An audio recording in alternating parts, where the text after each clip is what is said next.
Good morning, my Hebrews and Shalomi homies. Yeah, the beard is gone momentarily. It'll be back. It takes like between 3 and 6 hours to again. We are in Numbers 36 this morning, and Numbers 36 is a short chapter. In fact, had I had my wits about me when we read Numbers 35, we would have just read Numbers 36 as well. But I didn't, so we didn't, so now we will.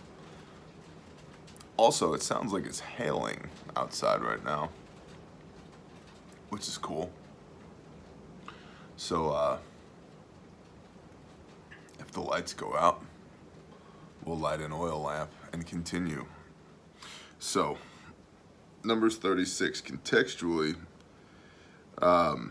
in Numbers 35, it talks about the laying out of the cities of refuge and the setting aside of existing cities for the Levites to be used for them. And then the law, the Torah, the instruction on the difference between murder and manslaughter. And then the reason for all of this is so that we do not profane the land where you are, for blood profanes the land, and you do not defile the land which you inhabit, in the midst of which I dwell. There should be an asterisk right there, like an exclamation point. In the midst of which I dwell. We don't defile the land necessarily for us. We defile it. We do not defile it because of Yahweh, right? And because He dwells in it, we should do our damn best to not defile it, right? Like, you can reverse the cause and effect there is what I'm saying. For I am Yahweh, and dwelling in the midst of the children of Israel. Amen. Praise Yah. And then 36. And the heads of the fathers of the clans of the children of Gilead, sons of Machir, sons of Manasseh, of the clans of the sons of Joseph. So there's a mouthful of genealogy right there. And it's always in like reverse. Came near and spoke to Moses, before the leaders, the heads of the fathers of the children of Israel. So they had an audience. Coffee. This coffee cup smells like Yankee. I don't know why. Pennsylvania E.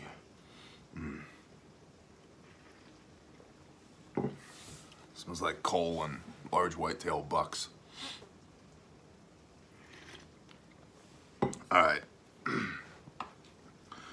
So, the children of Gilead, their head people, who are the sons of Machir, part of the tribe of Manasseh, which comes out of Joseph. You remember Abraham, Isaac, Jacob, Joseph. Okay, went to Mitzrayim. Well, didn't go to Mitzrayim, was sold into slavery by his brothers. Actually was thrown in a pit, found by slave traders, and 7 years of fat, 7 years lean, that guy? Okay. So his descendants came to Moshe and the heads of the other tribes and said, Yahweh commanded my master to give the land as an inheritance by lot to the children of Israel. And my master was commanded by Yahweh to give the inheritance of our brother Zelophehad to his daughters.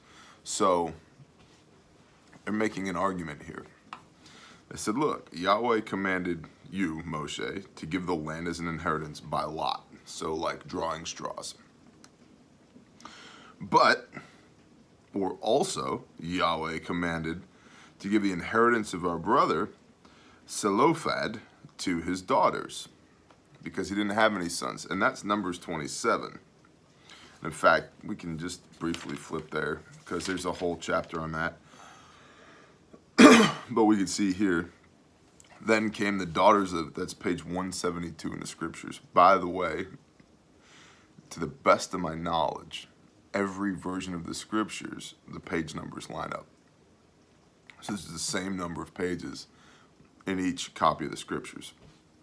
Whether it's the large print version, the standard version I have, the leather bound version, the duotone versions, the pocket version, it's all the same number of pages that I know of. So that's cool, because I can say Numbers 27 is on page 172, and then if you're not intimately familiar with where your Bible chapter and verse is, or if you experience brain farts on the regular like I do, you can just flip to that page, page 172. Then came the daughters of Zelophehad, son of Hepher, son of Gilead, son of Machir, son of Manasseh, from the clan of Manasseh, son of Joseph. And these were their names, daughters, names of his daughters, Mahlah, Noah, Hoglah, Miklah, and Tirzah. And they stood before Moshe and before Eleazar the priest and before the leaders of all the congregation by the doorway of the tent of appointment, saying, Our father died in the wilderness, yet he was not in the company of those who met together against Yahweh in the company of Korah. So he died, but he was not a rebel in the rebellion of Korah, which is Numbers 15. Numbers 15:37 is the verse that talks about us wearing tzitziot, tzitzi, to be set apart unto Yahweh, to prove where our allegiances lie.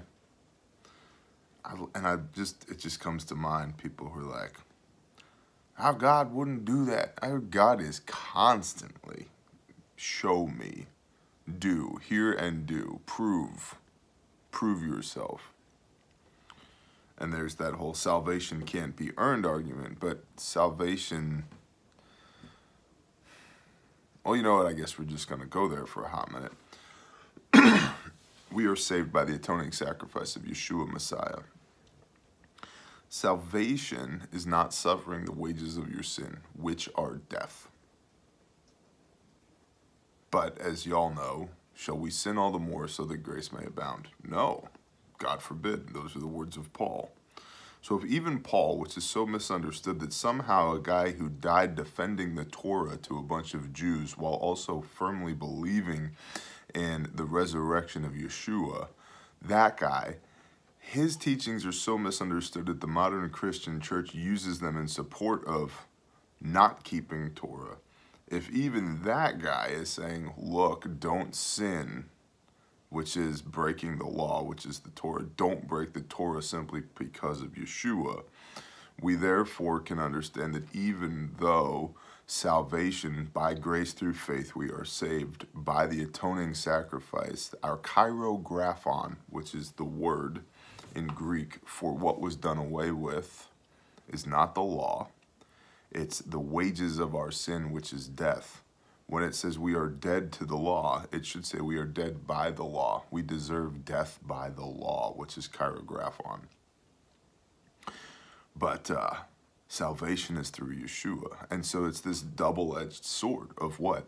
Of truth, which is what precisely Yeshua judges the world with when he comes back in the book of Revelation. So,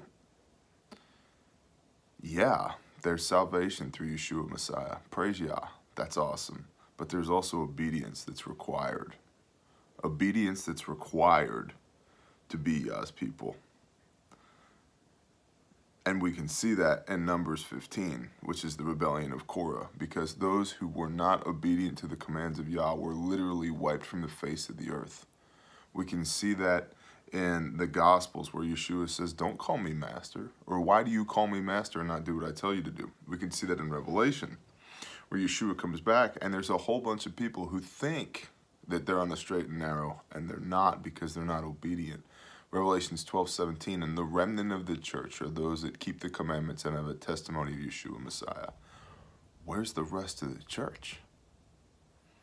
Oh, well, they've been tribulationed up in the mid-trib rapture. Maybe, or maybe John Darby that came up with the rapture doctrine was entirely wrong, and that idea of the rapture gained popularity shortly after the American Civil War, when Americans were very willing to accept the concept that they would be spared pain and suffering by a loving God because they'd just gone through a whole bunch of pain and suffering. And then that became the doctrines of men, aka religion, that doesn't exactly match up with the word of Yah, which is what Yeshua came to rail against in the first place. All of that to say, obedience matters. So, mini rant, but anyway, in 27, the daughters of Zelophehad are told by the right ruling of Moshe and Yah that they should get their father's inheritance. Okay, so now we have these women who are charged with an inheritance that we find over here back in Numbers 36, page 183. We'll go back to verse 2. And Yahweh commanded my master to give the land as an inheritance by lot to the children of Israel, and my master was commanded by Yahweh to give the inheritance of our brother Zelophehad to his daughters. Now if they are married to any of the sons of the other tribes of the children of Israel, then the inheritance shall be taken from the inheritance of our fathers, and shall be added to the inheritance of the tribe into which they marry, and taken from the lot of our inheritance. Fair enough. So what they're saying is, if these daughters marry somebody from another tribe, that land would then come into the control of another tribe. Not the tribe of Manasseh, but maybe the tribe of Gad or Reuben or Judah or, whatever. Okay? So this land that has been set aside for the tribe of Manasseh would fall out of the control of the hands of the tribe of Manasseh if these women married into other tribes. So that's their concern. And if the Yobel, which that Y is like a J, like Yochanan is John. So if the Jobel, work with me here, if the Jobel, which is like a Jubal, which is like a Jubilee, we're getting there. If the Yobel, which is the ram's horn, it's probably like Yobel, or in Hebrew, I don't know, but it doesn't say in my Bible, it says Yobel. So if the Yobel of the children of Israel takes place, if the sounding of that ram's horn happens, then the inheritance shall be added to the inheritance of the tribe into which they marry, and their inheritance taken away from the inheritance of the tribe of our fathers. Now this is the Jubilee. That's what this Yobel is about. That's the sounding of this ram's horn. And we've already covered this in Leviticus 25, but we're going to flip to Leviticus 25 for a hot minute anyway, simply because we can, because Marika, because we're here. 25, verse 8, which is page 132. And so this is the Yobel. And you shall count 7 Sabbaths of years for yourself, 7 times 7 years. And the time of the 7 Sabbaths of years shall for you be 49 years. And this is talking about the Shemitah, the Sabbath of the land, and letting the land rest once every 7 years. But then after 7 times 7 years, you can have 49 years. Then you shall sound a shofar sound on the 10th day of the 7th new moon on Yom HaKippurim, Yom Kippur. Cause a shofar to sound in all your land. That shofar is a trumpet, which is traditionally made out of an animal horn. The Yobel is a ram's horn. Remember that.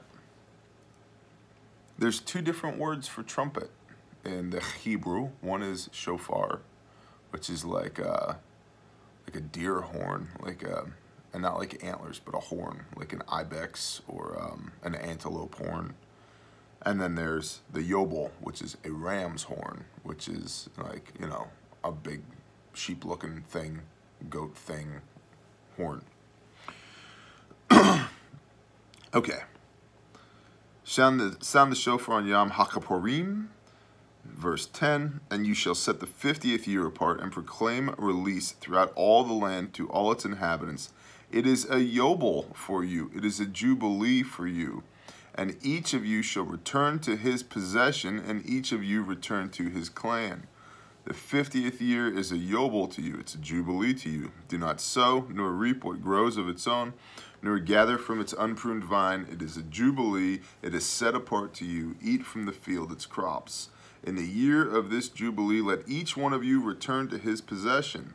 And when you sell whatever your neighbor or buy from the hand of your neighbor, do not exploit one another. According to the number of the years of Jubilee, you buy from your neighbor according to the number of years of crops he sells you. So that's an interesting thing. Knowing that the Jubilee is coming, let's say that we have this piece of land that's worth $100,000. Okay.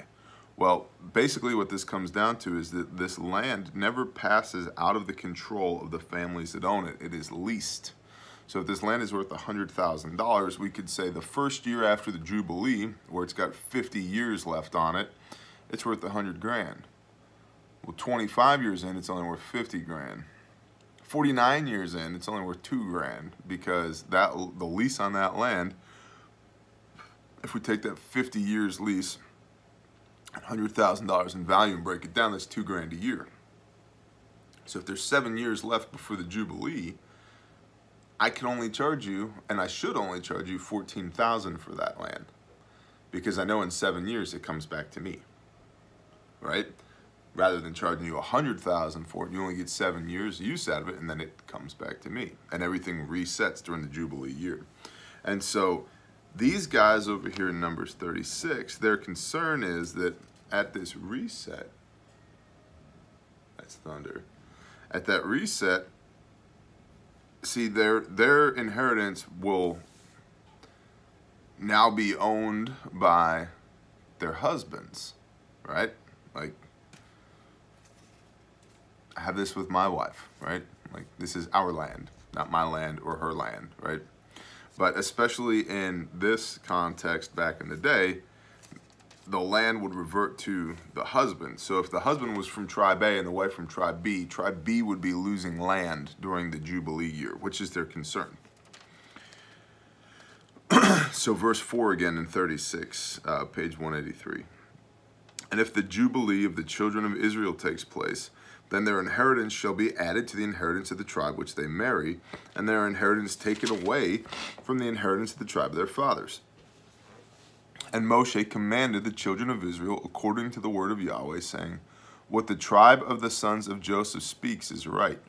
This is the word which Yahweh has commanded. For the daughters of Zelophehad, saying, let them marry who is good in their eyes, but let them marry only within the clan of their father's tribe. So you marry whoever you want, as long as he's in your tribe. And the inheritance of the children of Israel is not to change hands from tribe to tribe, for every one of the children of Israel is to cling to the inheritance of the tribe of his fathers. And every daughter possessing an inheritance in any tribe of the children of Israel is to be the wife of one of the clan of her father's tribe, so that the children of Israel possess each the inheritance of his fathers. So it doesn't matter how much you're in love with Billy. If Billy's from that tribe over there, in the end, you are marrying within this tribe. Why? That's the preservation of the land, because the land was commanded as an inheritance by Yahweh. So we can find all kinds of fault with that, but it was commanded by Yah. The end. And really, if you think about it, it prevents the diminishing of an inheritance, of a legacy for the children of these people, because through strategic marriage, one tribe could easily take over another tribe. Through accident or carelessness, one tribe could simply cease to lose the majority of its inheritance. It would create a lot of problems. So it's very practical. Yet again, it's very practical. We see a lot in this book, just how practical it is, and how it's one of the reasons I get so annoyed when people have to start jumping through hoops to make their doctrine work. And I'm like, yeah, but what does the book say? Like, if we have to really start, doing triple somersaults and backflips and tucks and bends and jumps and to make your theology fit what the book says, that to me is always an indicator that we're far from the mark of truth here. We're not over the target, okay?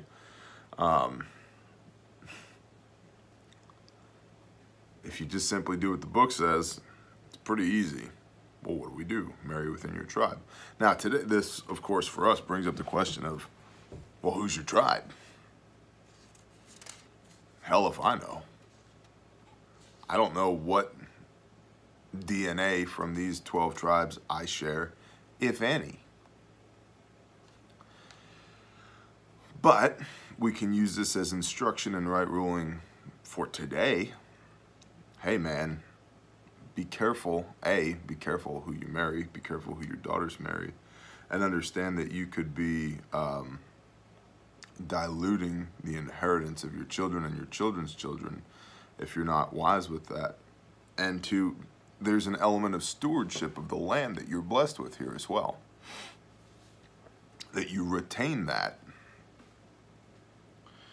Verse 9, thus the inheritance is not to change hands from one tribe to another, but every tribe of the children of Israel is to cling to its own inheritance. As Yahweh commanded Moshe, so did the daughters of Zelophehad. For Mahlah, Tirzah, Hoglah, and Miklah, and Noah, the daughters of Zelophehad, were married to the sons of their father's brothers.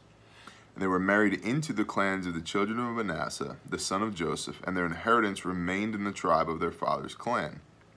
These are the commands and the right rulings which Yahweh commanded the children of Israel by the hand of Moshe in the desert plains of Moab, where the Jeeps come from, by the Jordan of Jericho. So, pretty short reading right there. I don't even know how it's possible, because I haven't been near it at all, but I can feel the first little bumps of poison ivy coming up on the back of my hand. What the HE double hockey sticks, man. It's nonstop around here. Hashtag homestead. Silent sky, I'm talking. So, there's a pretty straightforward instruction here, where on the surface it doesn't seem like that big of a deal. Let people marry who they want to marry. Okay, that's not the point here. The point is that there is an inheritance that is given by Yahweh unto these 12 tribes, and it's given by lot based upon the size of the tribe. And people, through carelessness or malice, could easily dilute and destroy the allotment given by Yah to his people. That's my takeaway on this. And it seems like a pretty piddly complaint. Yo man, these 5 chicks are gonna marry somebody, and if they marry the wrong somebody, we're gonna lose some of her inheritance. And it's not that big of a deal. But that sets the precedent for the other 3 to 5 million Israelites in the land. Going, yeah, listen, I know I'm tribe Reuben, but I'm marrying tribe Gad. Okay, well now we've got this back and forth where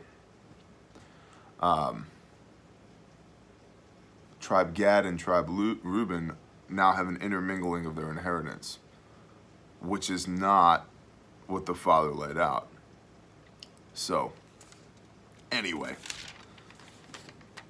it's entirely possible for human beings to wreck what the Father put in place to be a blessing to us. Yeah, I know, that's like, but yeah, entirely possible. Cool. That's Numbers 36, and I'm going to shut this down, and then we'll get into Deuteronomy. Devarim, Deuteronomy, which means these are the words. That's right. Shalom, y'all.